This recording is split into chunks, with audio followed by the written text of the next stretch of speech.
Hey everybody, welcome to the channel. For those of y'all that don't know me, my name is Michael, also known as Tricky One in a lot of circles, and I have some huge news that I want to share with everybody.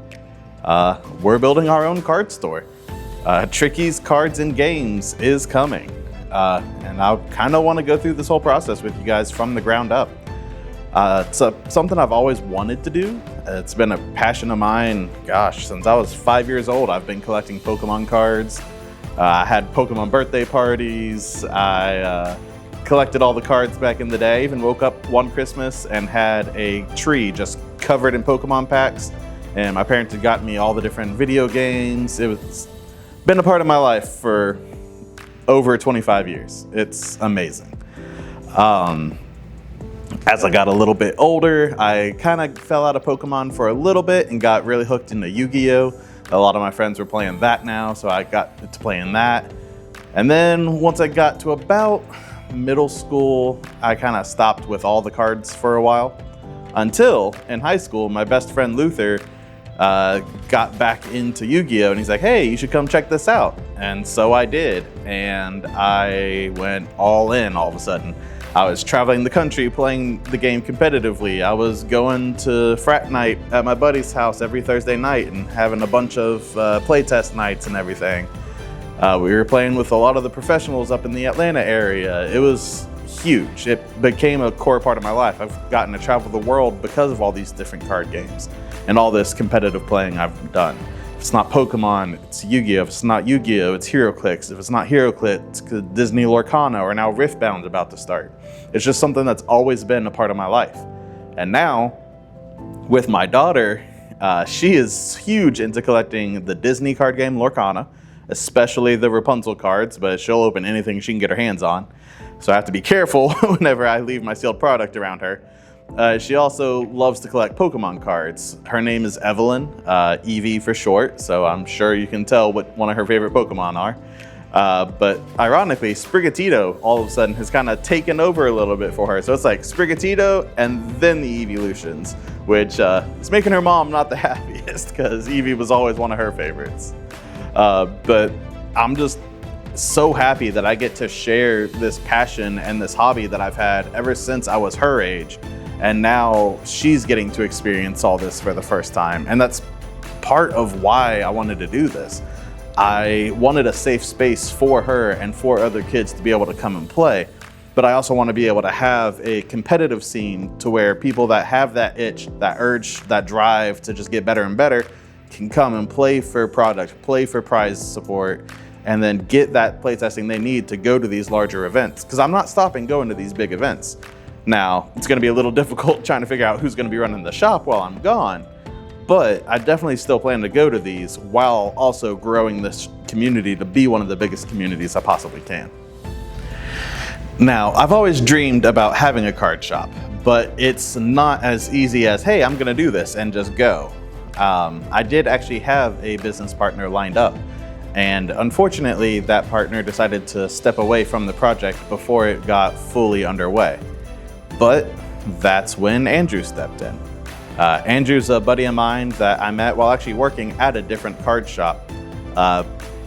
We became pretty fast friends, and then especially after we started traveling around and going to these larger events together, sharing hotels, sharing car rides and all that, that we got really close and got to talking. And he saw the vision I had for the store. He also has a large passion for the card games, and he's like, yes, let's do this. Let's work together and make this happen. So that's what we're doing. He's brought a whole new energy to this, honestly. It's really good to be able to bounce ideas off of people that have different ideas about different things. Because if you get too set in your ways, you may be so focused on getting that one thing achieved, you've totally missed this other key thing going on. Like, as you can see behind me, we are still working. Like that orange and green, there were like pillars there that we had to knock down and do all this construction work that, I'll be honest, I've never done construction type stuff before, but he comes from an engineering background. So he had a lot of knowledge about all of that. So we've ripped out the floors, we've knocked out walls, we've knocked out columns. We are getting this underway. There's just certain things that we are kind of stuck waiting on at the moment. Electrician work, we can't do that. We need someone licensed. Having a general contractor sign off that certain parts of this wall that we've knocked down are not load bearing. So we left certain posts up to make sure we can get that taken care of. The drywall that's actually behind me is all moldy all along the back of it. So we got to rip all that out and replace all that and get some mold barrier going on. Just different things like that. We had some water stuff go on. We had to get the sign going, you know. There's a lot more to it than just, hey, open the door, send me product.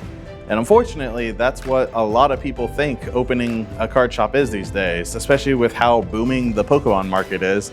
They're just like, hey, I'll just get a distributor and make buku amounts of money. No, it's not that simple by any means. Let's just say the requirements that distributors have are large. And I'll get into all of that soon. Oh, I'm also building a Dungeons and Dragons room in this card store, which is going to be really cool. I have some really awesome ideas about it where I want all the walls to be like stone, so it looks like you're walking straight into a dungeon. Have a nice big like 8-foot table that can fit plenty of people at it. It's going to have its own door, so if they want to pull it shut and be private, they can. I have ideas about even having a claw machine where you can try to win dice out of it, because I think that would be really cool. I'm a big D&D fan as well as other tabletop games. This store is called Tricky's Cards and Games, so we're going to have tabletop games as well and whatnot. Pretty much anything the community wants us to build is what we're going to do. We're obviously going to carry all the big major games: Pokemon, Yu-Gi-Oh, Magic, One Piece, Lorcana, Riftbound, Gundam's taken off all of a sudden, etc. And we're working to get all of the different organized play stuff set up for all of those games so we can be official and host actual events and sneak peeks and all of that. Getting inventory for the store has been one of the hardest parts of this whole thing. You could even say it was tricky, especially in today's booming market. The moment a distributor shows up at Target, at Walmart, at Best Buy, at GameStop, whatever, people are flocking to it, clearing out the shelves, waiting for the next drop. Sam's Club and Costco, you see videos of fights going on like crazy. But what's really weird is to get a distributor, you need to have an outdoor sign, you need to have your seating area, you need to have your point of sale, your display cases, but they also want you to send them a picture of your initial inventory. Let me say that again. Send us a picture of your inventory that you cannot get until you have us. So, unfortunately, that means we are forced to go ahead and buy from Target, buy from Walmart, buy from GameStop, and do that thing that everyone hates. We're having to buy it at market or at MSRP, or GameStop, who sells it at higher than MSRP, bring it into the store and sell it for a profit there, just so that we have inventory to be able to get approved to get inventory. It's a really weird chicken and the egg situation, and I hate that I've had to do it, but it is what it is. And once we get those distributors all lined up and we have that product regularly coming in, then it won't be an issue anymore. Now, we are working to have like a locals discount and a subscription service to the store that gets you free tournament entry and discounts on product and stuff like that.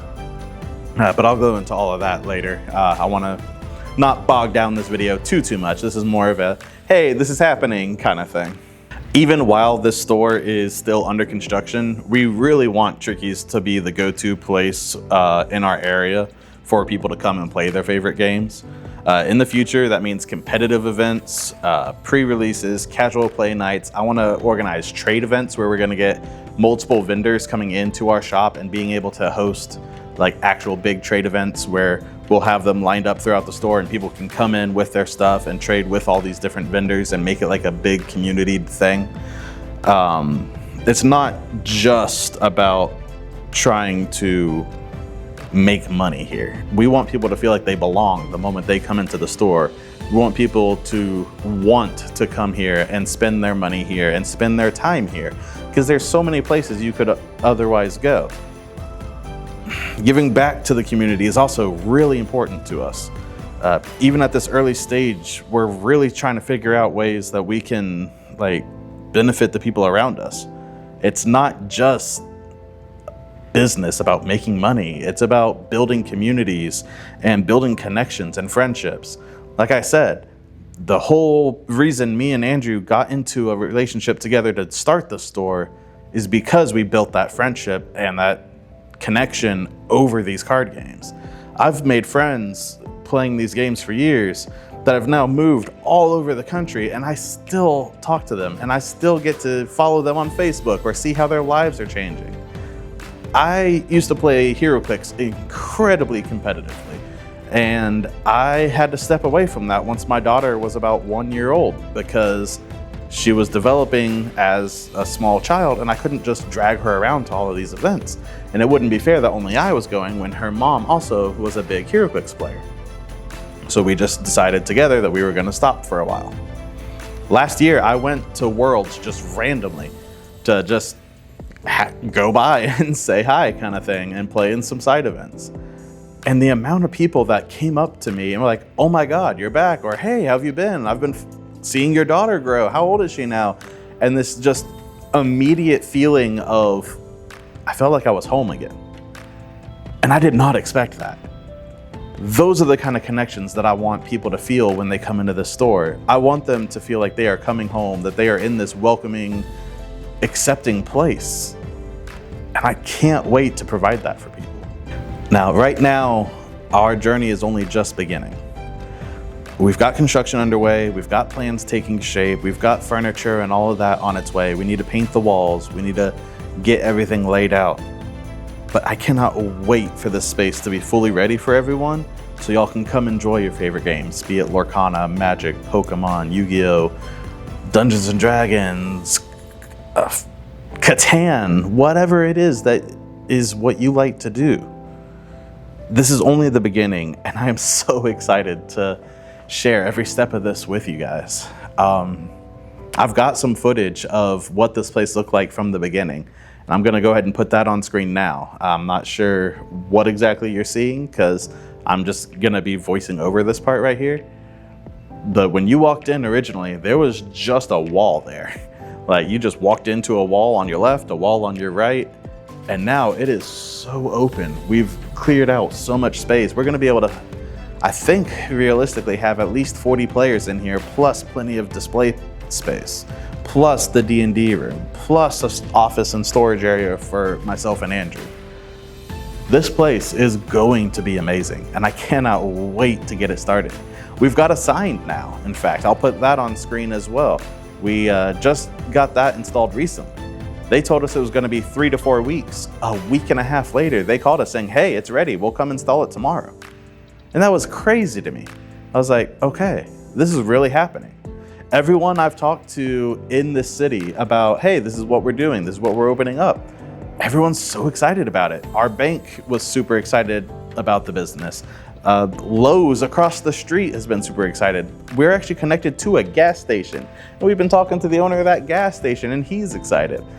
It's not just the people that are already in this community that we have these relationships with. It's just random people in town. I've had 5 different cars since that sign went up try to walk in my door while I'm in the middle of construction, and I have to tell them, I'm so sorry, we are not open yet, but we will let you know when we are. We're shooting for October to be open. I wanted it to be October 1st. I don't think October 1st is gonna happen now. Today's already like the 21st, and I still have a lot of construction stuff I gotta do. But hopefully by mid-October we can get open. I definitely want to have the store up and running before Riftbound drops on Halloween. We're gonna have a huge grand opening event, most likely. We're gonna try to do giveaways and show off the store. And we don't have a ton of singles yet. So we're gonna gladly take in trade-ins and buy cards and all of that. Because we want these display cases full. We want people to know that this is the place they can come to get stuff. And I just cannot wait. Andrew will be in some of these videos as well, of course. I just, on a random Sunday, decided I wanted to go ahead and do this talking head video. And so I'm doing it. I'm probably gonna be editing this all night and uploading it on Monday, honestly. Monday, speaking of, I've got stuff going on already. I've got the POS system coming in, so then we'll actually have the register and be able to take money and do transactions, which is great. We're going up to the furniture store later this week because we're waiting on a sale to start in 3 days, and we'll be able to get all the furniture for everything. We're gonna have a really cool shelving display case thing going on in the back with a countertop and slat wall going up. And then we're gonna have the actual glass display cases in front of that. So there'll be like counter of display, and it'll be really clean looking. We got tables going on all this way. Can't really show you where I'm pointing, obviously, because it's actually behind where the camera is right now. And the D&D room is my passion project. I cannot wait to get that done. That's actually gonna be a project, I told Andrew specifically, I wanted me and my dad to work on that project. I wanted it to be kind of like a father-son thing that we did together, because we haven't gotten to do a lot of stuff together lately. So that's gonna be something rewarding just in its own right. If y'all have any ideas or any questions or any suggestions, we are completely open to it. Like I said, this store is gonna be all about community and all about building up each other and just trying to be the best that we can be. Thank y'all for watching. Stay tuned. Please feel free to subscribe, like the video, all of that. Get the name Tricky's Cards and Games out there. It's TCG, which is really cool. I'll catch y'all next time. Until then, stay tricky.